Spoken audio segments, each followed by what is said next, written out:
So everybody's in an uproar in recent hours and last couple of days about Jimmy Kimmel being fired for what he said about Trump. Basically, I think the gist of it was on his show. He basically was repeating what he said to Fox and Friends, and in press conferences when he was asked about the Charlie Kirk assassination. That's what it is. He started talking about the White House and the building of it and stuff like that. Instead of saying, well, he's been a leader in the conservative movement, he's going to be missed.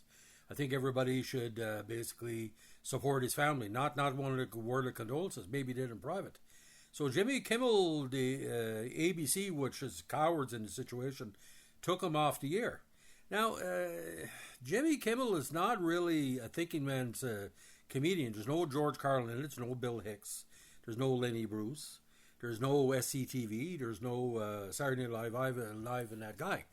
He's okay, but like I said, what's going on right now, people, for the week after Kirk was shot, they thought that there'd be a rise of right-wingers that would be killing the Democrats in the streets and doing this, blah, blah, blah. It never happened. So I'm going to read you a little bit of why he was fired, and you make the decision. Like, this is not for Canadians, because Canadians, we believe in free speech, 22 minutes and Codco and all that, what comedic free speech is. Now, these were direct quotes from a People magazine article that basically talked about it verbatim. Now, the idea about his, not say TV assassination, but you might as well call that, he was fired because he was telling the truth.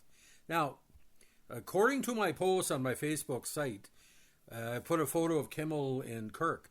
I said the guy on the left was fired because the guy who controlled and used the guy on the right was called out for mentioning White House construction when asked how he was grieving the son of Cuntface. I call Trump Cuntface.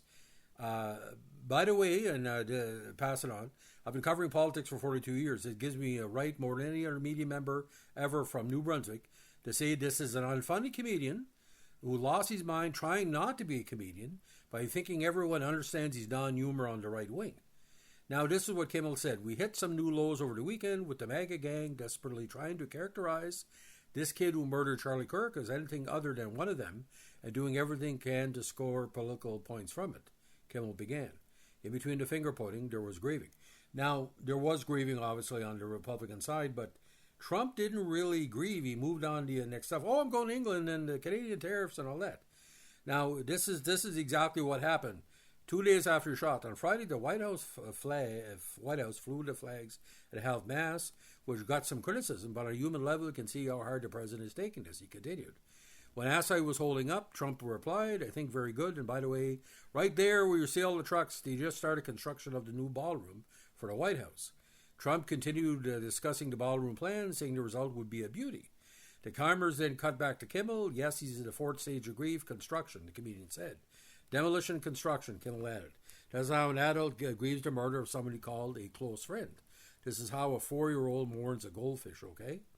The host then claimed Trump's seemingly nonchalant comments didn't just happen once, showing the president on a September 12th appearance on Fox and Friends, where he recalled what he was doing when he got the news of Kirk's death. When I heard it, I was in the midst of, building a grate for 150 years. They've wanted a ballroom at the White House, right? They don't have a ballroom. They have to use tents on the lawn for President Yi when he comes over here. If it rains, it's a wipeout. Now, here's the perspective, ladies and gentlemen. The Queen of Canada probably said more, that right-wing Amerasian crackpot who took over a Saskatchewan town. She probably said more positive about Charlie Kirk. Instead of, I'm not a scriptwriter for any politician. But here's the deal. Charlie Kirk helped him get elected. All he had to say is, I'd like to thank Charlie Kirk's supporters over the years, especially young people, for helping me get elected. He was a great supporter of the GOP, blah, blah, blah, bullshit. Did he say that? No. And Jimmy Kimmel called him out on it, but everybody else was scared to say it. But the Canadian media, who is untouchable by fuckface, and I know this for a fact, our main correspondent in the States, Steve Futterman, a great journalist, by the way, he probably caught on to that too. And he could speak on that directly because Steve has been a columnist for us, I think NPR, for almost 4 decades. He goes back to the O.J. Simpson thing. See, as journalists, we call him as I see him. Okay, If Justin Trudeau was assassinated, and Mark Carney was asked, well, what do you think of Justin Trudeau be assassinated? Oh, he was a great Prime Minister of Canada, would be mourned. The Trudeau family's done a lot for Canada. That's a normal response.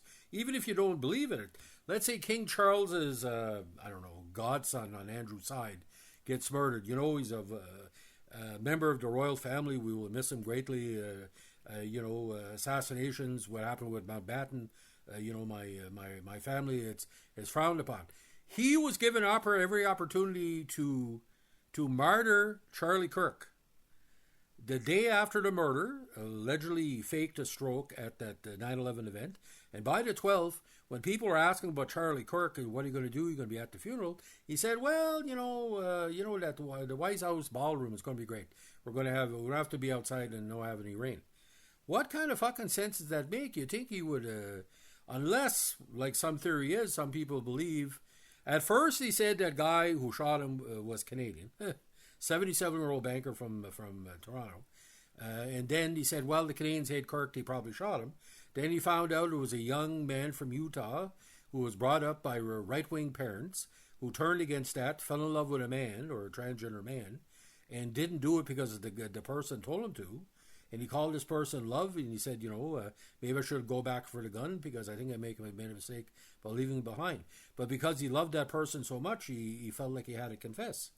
So, and he said he was tired of Kirk's hate. You see, you got to understand, it's nothing about free speech. If the Democrats wanted to kill every right-wing politician to be dead already, a la if the Republicans wanted to kill every Democratic politician to be dead already. They attacked Nancy Pelosi's husband with a hammer. Different members of Congress and Democrats have been assaulted. There's different death threats, but they don't follow through. Social media is not a way to murder somebody. You go on social media and say, okay, we're going to kill this person, I'm going to kill you. In Canada, you can be arrested. In the States, you can't be arrested. It's a Wild West show. It's a cowboy country right now. So, ladies and gentlemen, what I want you to do over the next 2 weeks, go away from all the craziness, they're being censored and stuff like that. If anybody is standing up for real news, it's Canadians, CBC and NPR. Okay, that's the only news you can trust. And CBC said it best. It put the direct quotes in there, and basically, they repeated what he said. Now, is Trump going to come after us? Of course he can't. The only way he can come after us, we're protected by the CRTC, we're protected by the federal government.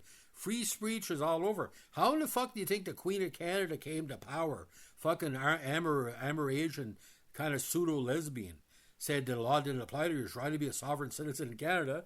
Three of her followers got arrested this week because he wouldn't give identification. And she was arrested as well. See, Canada, the way Canada worked, he said, we'll give you a year. If you don't go away, we're going to come and arrest you. Just like Ernst Zundel, just like Malcolm Ross and other hate mongers across Canada. In Canada, we have free speech because comedy and freedom go together in Canada. Look at John Kennedy at CTV. Okay? It was all a parody of the States. Are you going to go now to Kids in the Hall back shows that are broadcast on CBS and attack us because we're Kids in the Hall is pro-Canadian and anti-American? Of course not. We're untouchable. So I would suggest anybody listening to this, try to get a CBC feed. Go on cbc.ca/news and see the videos and stories we're doing. This is all fresh news, and a lot of it's fresh internationally. Don't worry about Hamas. Don't worry about Ukraine. But the main thing is, there's a bastion of freedom in the media that's been around since 1933. It's us, the CBC, or as Canadians, and our money goes towards it. Don't listen to the guy, the far left or far right. Why don't you come on cbc.ca/news and you'll see an objective approach. There is no journalism in the States, because if that was a Canadian journalist, that the way you treat CNN, a Canadian journalist say, why don't you go fuck yourself? Go fuck off. Shut your fucking mouth, you fucking liar. What are they going to do? Arrest them on the spot? They're a Canadian citizen. You can't arrest a Canadian citizen for telling their president he's an asshole. But because in Canada we're polite and all that. But like I said, Charlie Kirk was murdered. And within 2 days, instead of Trump martyring his best friend, he basically was talking about construction. Jimmy Kimmel called him out. And he got connections with the FCC. I thought the FCC were objective. I didn't know you could fire somebody for saying basically, well, he didn't make him a martyr. It was sort of like a parody meant to say Trump was stupid. Like I said, the only thing that's going to stop Trump is a heart attack, stroke, or a bullet. It's up to the states to decide what to do. Maybe send him a whole like meatloaf or something to eat it right on the spot. Maybe somebody should serve him spiked meatloaf with a ton of saturated fat because he eats anything. So, parody in Canada is God, but parody in the States right now is like, well, you're not allowed to make fun of anybody. Well, yes, you can make fun of somebody. Like if someone tells you how to drive, you said, okay, am I sleeping with you? Fuck off. If I'm not sleeping with you, you can't tell me how to drive. That's parody. And by the way, look up Body Cold Canadian, the skit on Kids in the Hall. That sums up, put it this way, Americans know much as Canadians as straight people know about gays. That's all I can say. So ladies and gentlemen, Jimmy Kimmel is not a comedian, but he was fired because he tried to be a comedian, making with someone who thinks he's a politician, but he's actually a cunt face. So, ladies and gentlemen, if you like what we're doing here with our political podcasts, all I can say, give us a like, comment, subscribe, or share, and keep your stick in the ice. Bye.